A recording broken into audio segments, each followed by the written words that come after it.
Okay, so what I'm going to do is give a basic overview of the Shacharit morning prayer service, both the kind of general structure, but also with an eye towards like what is essential, what is kind of, where's the wiggle room, what you could drop, what you could add on if you have more time and so forth.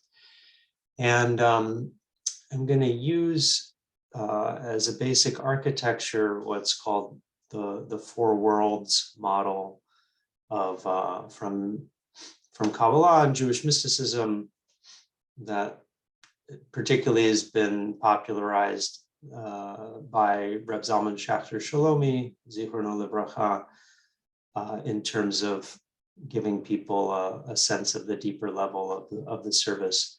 So I'm also going to use the Kol HaNeshama Reconstructionist Sidur, and I'm looking at the Shabbat, the Chagim version, but I'll try and speak a little bit to what you might find for the weekday version as well. Okay, so Shacharit and Kol HaNeshama starts on page 140, 141. So these beginning series of prayers, so from the four world structure, this is called the Asiya world, which corresponds to physicality, to the sort of this, physical material world. And so it's talked about that this is a kind of like awakening into the body. And we see that reflected in the prayers. So, many of the morning blessings, right, that begin on page 153 have a direct connection to the body, who blesses the one who removes sleep from my eyes and slumber from my eyelids, who makes a person's steps firm, who clothes the naked, right? These are very kind of concrete elements coming into your body in the morning and connecting with gratitude in a very real, non-abstract sense.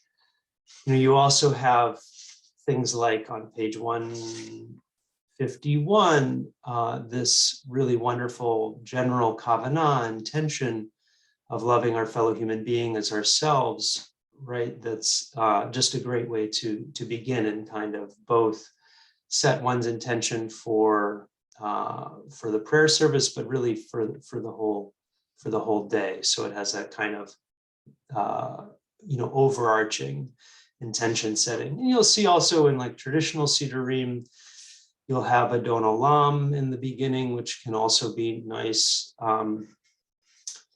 And it goes on to Elohai Neshama, the prayer for the returning of our souls.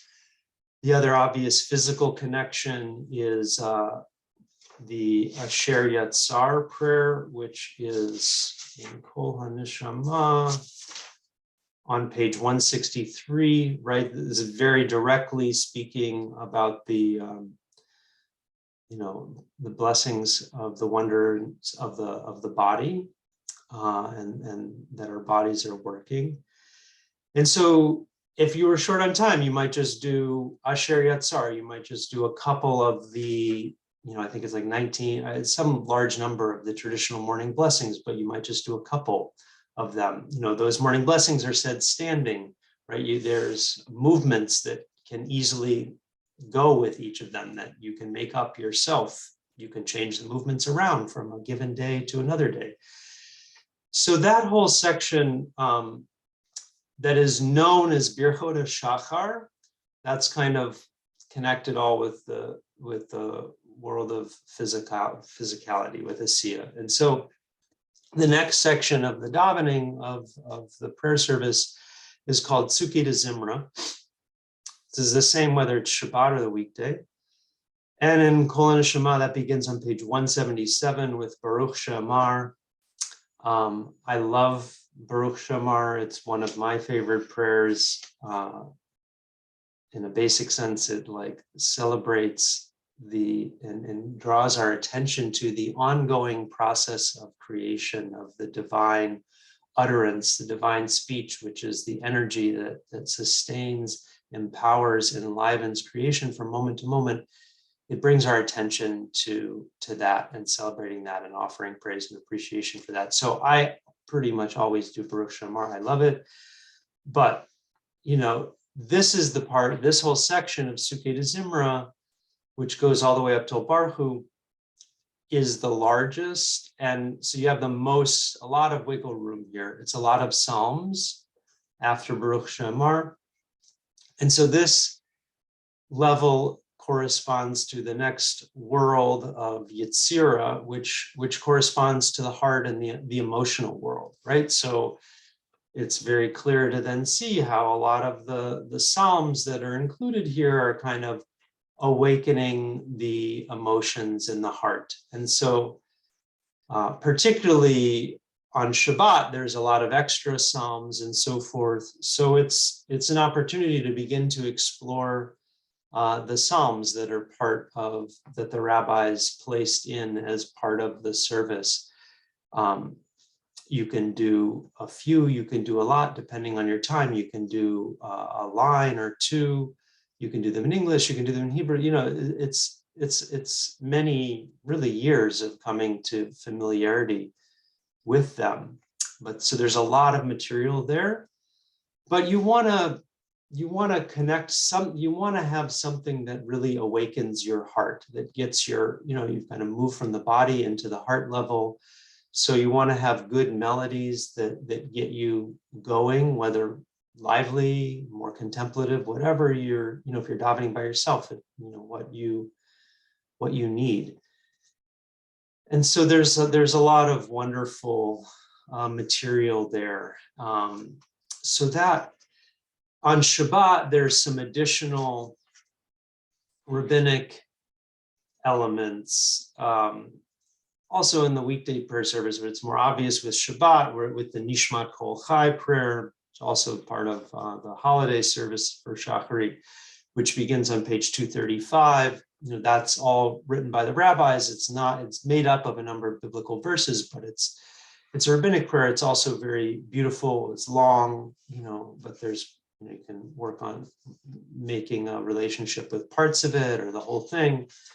Similar idea. It's awakening the heart. And then that goes through Shochenad, 241. Shochenad's not part of the weekday service, but on 243, Yishtabach, that's part of the weekday service.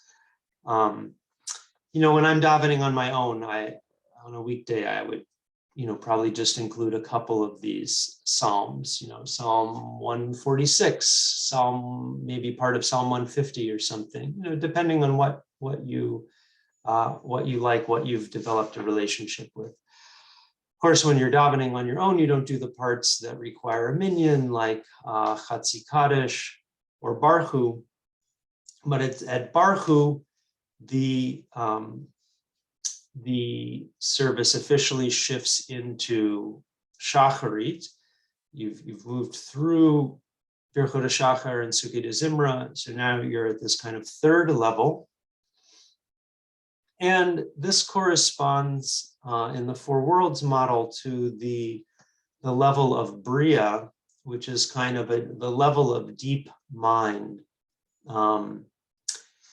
and mental, but not on a like just regular discursive mind level, on a deeper mental level. And so we see that where there's probably most clearly in the fact that the Shema is included in this section, right? So it's the deep mental realization or grokking or really trying to take in the underlying oneness of existence, right? To really know that at the deepest levels of the mind. That's probably the clearest expression of this as the world of knowing, of Bria. But this is also right after Baruch Hu, as the Kol Neshama prayer book lifts up. I'm say on page 249 with these Yotzer blessings. This is also celebrating the divine expressed through nature and the natural world. And I love the part that talks about at the bottom of the Hebrew blessing in 249, Uvtuvo machadesh v'chol yom tamid ma'aseh v'reshit, and in your goodness you renew each day continually the work of creation. And that is so important to ground oneself in, not just as an assertion, but to really connect to the underlying goodness that is there every day, that this line is inviting us to tap into, the underlying goodness of the unfolding creative process that we can see when we look out the window and the sun is shining and the trees are either continuing in their dormancy in winter and storing up their energy, or they're beginning to flower in another month and a half, and their energy is quickening into spring. Or we see that animals, squirrels, birds, all of these wonderful expressions that we can just really connect with. So, that's kind of a heart connection. It's a mind connection. I almost always include that bracha. It's so important to me. But, on Shabbat, you have some additional, what are called piyutim, or, the word in English is hymns, like El Adon on 253. That's another piyut, traditional Hebrew liturgical poem that celebrates the divine, particularly through like the heavens and the heavenly lights, right? Because that's also part of this nature. The divine is expressed through light. Celebrates that. It's a great, beautiful liturgical poem, I think from, around 300, 400 CE. And so that continues. You have the on 267, what's known as the Kedusha, the Yeshiva, the seated Kedusha, the words of the angelic beings that Isaiah experienced, the prophet Isaiah, and that the rabbis put into the service. If you're in a minyan, that's then repeated essentially with the Kedusha and the Amidah. But when you're by yourself, you can say it, whereas you wouldn't say it if you were not in a minyan. When you're in the Amidah, there's a lot of wonderful material there. It includes the incredibly important line on the middle of 267. You say, Kadosh, Kadosh, Kadosh, Adonai Tsevaot Malo Kol Haaretz Kevodo, holy, holy, holy.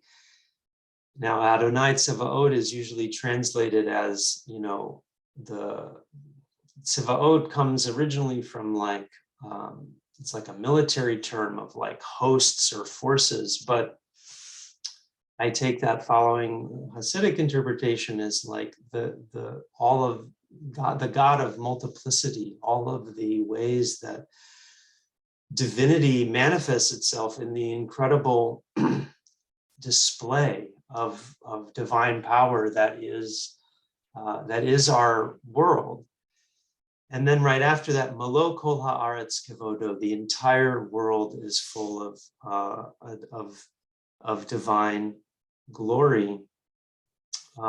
It's full, right, of the fullness of divinity that we can see when we really see, when we look deeply. And this was this bumper sticker, really, of the Hasidic movement. It's such a powerful line, the verse that goes back to Isaiah, inviting us. In and itself is a whole meditation to really see the world as full of divinity, And that's the work, that's what the eyes, the knowing that we're trying to cultivate. So there's great stuff there. It ends with Or Chadash on 269. And then it moves into, this is also kind of like a mental world, Ahava Rabbah, celebrating God's love through Torah. This is part of the weekday or Shabbat. A lot of beautiful material in these couple of paragraphs, and leading into the Shema. And you have the Shema and the blessings after the Shema. I almost always do the Via Hafta. Sometimes I do the paragraphs after the Shema. Sometimes I don't, depending on time. You have the paragraph about tzitzit on 285. Right, so these are paragraphs from Torah. These are not rabbinic. These are direct sections of Torah. Connecting with our deepest roots in Torah. There's some beautiful stuff in this tzitzit, what's known as Parshat Tzitzit on 285. And then you move into the Michamocha, the celebration of redemption, of freedom, from the song at the sea. Sometimes if I'm short on time, I just jump from the Via Hafta to the Amidah, which we'll talk about soon. Sometimes, truth be told, I find a certain sense of completion after I have done some element of Tsuki De Zimra and then done a deep Shema and Via Hafta. I find a sense of completion at that point. And sometimes my time is such, when I'm davening on my own on a weekday, that I don't really have time to go on to the Amidah at that point. And so that's an option. That's not a traditional thing or a halachic thing. But for me, I've found that sometimes works when you're short on time. So you've got the Michamocha that ends on 291 in the Kol Neshama Sidur, and then the Amidah begins on 295. So the Amidah is really understood as the deepest section of the prayer service, and it's shorter on Shabbat versus the weekdays, and there's some beautiful brachot specific to Shabbat that are there in the Shabbat prayers that are really wonderful to sit with, of really like asking God to have a deep Shabbat, to really be able to rest. They're just really wonderful. And I highly recommend really sitting with those, not rushing through them. The weekday, there's 19 blessings, and that's a whole process in itself to come to know and develop a relationship with those blessings.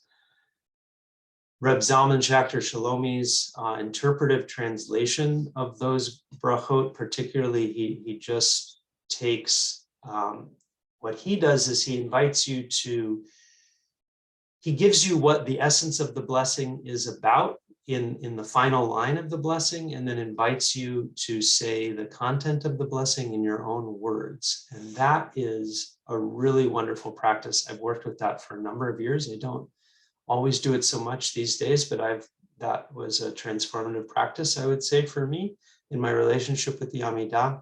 You can find Reb Zalman's English, so that's in his English Sidur that's available online. You can get it on Amazon, other places, I'm sure.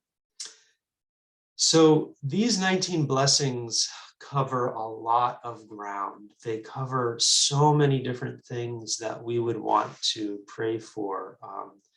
Healing, doing teshuvah, justice, deep awareness and understanding, a flow of blessing and kind of in the world through the ecology and the economy. This is through the weekday Amidah. I'm not a fan of rushing through them. I don't find, after davening, I've been davening regularly for 20 years. I don't find it helpful to rush through them. I find that if I am honest and check in with my experience after that, it feels oftentimes like a waste. I know that's not the case for a lot of people who are davening in a traditional paradigm. So I say, Gegas and Tehei to them. It's wonderful. I'm glad it works for you. It doesn't work for me. And so I don't recommend davening quickly through the Amidah, especially the weekday one. I would say do a few of the brachot, make a relationship with them, and take your time. Take 10 minutes, take 15 minutes. It's worth it. You'll reap the benefits. And maybe you're someone for whom speed davening works. I'm not, but there clearly are people out there. So the other thing I'll say, so this is the deepest level in the four worlds. This is what's known as Atzilut, from the relation root and etzel of being like very close to divinity. And I heard a wonderful teaching from Rabbi David Zeller, Zichrono Livracha, a number of weeks ago, listening to some recordings of him, that he talks about how, particularly in the weekday Amidah, you're praying for your own needs. But what you've done in the previous brachot, the previous sections of the davening, is you've expanded your sense of self through the previous levels of the davening. And so by the time you come to the Amidah, you're davening, you're praying for it's not just your own needs, although that's okay. It's very much the place to get real with God and talk about your own needs. But on another level, you have a much more expanded sense of self because you've expanded, your heart is open through the davening. If the previous levels of the davening have done the work that they're supposed to do, you've had this kind of expansive experience. And so then, to give it in the traditional language, you're praying for the Shekhinah. You're praying for the divine presence. You're praying for something deeper beyond yourself. And so all of these different brachot really, particularly the more collective ones in the weekday Amidah, lend themselves to that in a wonderful way. And so this is also the place to really speak to God from the deepest depths in your own words, to ask for what you need. But you've gone through all of this other deep stuff. You've hopefully kind of dropped or sort of made your ego transparent.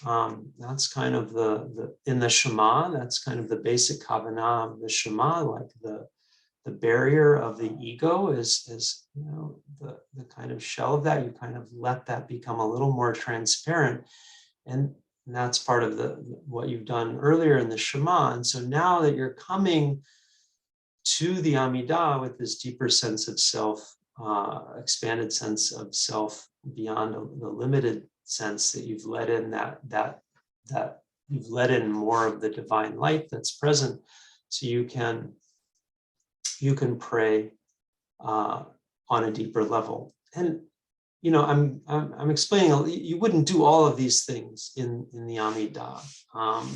I'm giving a bunch of different options, a number of different levels, but it definitely, it's a great place to spend some time. I'm not going to go into more of the specifics about the brachot. I think beyond that, so that's really the basics. Some I'm not going to go into weekday practices like Tachanun. I haven't developed a strong relationship with Tachanun. I never have more time after the Amidah. I end up, if I have extra time, say I have like 45 minutes, 50 minutes on a given morning, it's a little like a weekday morning, it's a little more expansive. I'll take 10, 15 minutes. I'll take my 15 minutes in the Amidah. It's so wonderful. So I never have time left. And so at that point, you're just coming in for a landing, or I'm coming in for a landing. And so you want to do a concluding bracha, concluding prayers.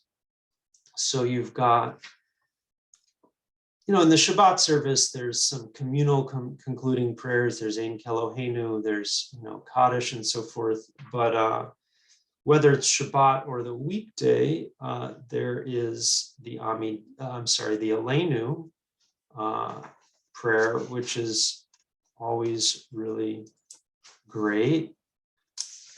And so that's on page 445. And that is a good way to conclude one's own davening. You could also conclude, instead of the Aleinu, when you conclude your Amidah, you're kind of concluding with Sim Shalom, with sending out blessings of peace. I think the important point in conclusion, whether it's Shabbat or a weekday, is you want to conclude in a way that sends the energy, the benefit of what you've been cultivating for the last 20 minutes, half hour, 45 minutes, maybe you have more time, sends that out into the world. And so you can do that through the Sim Shalom blessing, which I'm not going to look at the page. It's the last blessing of the Amidah, right? So really sending out peace, grant peace, blessing, chaim, chen v'chesed, life, grace, love, asking that to be blessed, to be sent out. You're sending that out from your own neshama. You're asking, for the divine world neshama to send that out. And the Aleinu is also a great kind of sending you out into the world prayer, right? It speaks, this is often lifted up, Aleinu, it's upon us to praise, as it's up to us, as the Kol Neshama translation says here, to offer praises, to declare the greatness, right? So to declare the greatness through what we actually do in the world. So there's a way, it's kind of an energy of going out into the world. And, in giving over my few of these Hasidic, Kabbalistic kavanot, I'd be remiss to not say that, the Aleinu contains these incredibly deep lines, which are meditation for one's lifetime, but are also part of the core of Hasidut. They're of Hasidic thought. They're dealt with extensively in the Tanya of Chabad, where it says this line from Deuteronomy. So this is the last line in the Hebrew on page 447. V'yadata hayom v'hashavota el levavecha. You will really know this day and take it into your heart. Ki Adonai hu ha-Elohim, that Adonai is Elohim, that the divine that is the sustainer, and the divine that is that which is the source of limits, are the same, that they are not separate. The right and the left hand God's hands of God, as it were, from Kabbalah, are one and the same. B'shamayim mima'al, on the heavens and beyond, and ve'al ha'aretz, and upon the earth, mitachat ein od, and there's nothing else. So I think more of what I really sit with is cultivating the deep knowledge that that there's nothing other than divinity. Ein od milvado, as it says in Deuteronomy, that is also the classic Hasidic bumper sticker, but that everything in the world, whether it's beautiful or it's difficult or whatever, is somehow is an expression, is part of the rays coming from the sun that is divinity itself. So it's very deep, super deep idea right there in the Aleinu that is inviting us to take those eyes, that consciousness, into the world. And then, of course, in the next paragraph in the Aleinu on page 449, L'taken olam b'malchut shaddai, the second line in the Hebrew, to repair the world, with under the reign or the full kingdom presence of the nurturing God, so that we're taking upon ourselves to be emissaries of that. This is the origin of Tikkun Olam. And so that, that's pretty much the end. Even in the Shabbat service, there's maybe another closing song, there's Kaddish and so forth. But that's basically it. So again, like an overview, you've got these kind of 4 sections of the prayer service. Primarily, you've got Birchot HaShachar corresponds to the world of Asiya. Tsuki De Zimra corresponds to the emotional world of Yetzirah. Shacharit itself, which corresponds to the deep mind level world of Bria, and the Amidah, which corresponds to the most closely connected level world of Atzilut. Okay, I think that's all I have to say, really. Really want to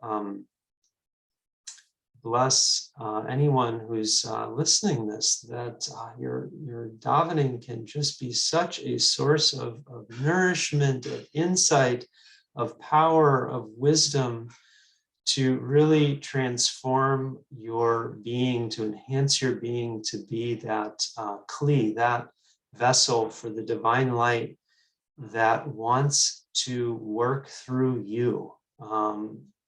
Ken Yehi Ratzon, may that really be true and real, and may you be a beautiful emissary of that. May this really support you in that.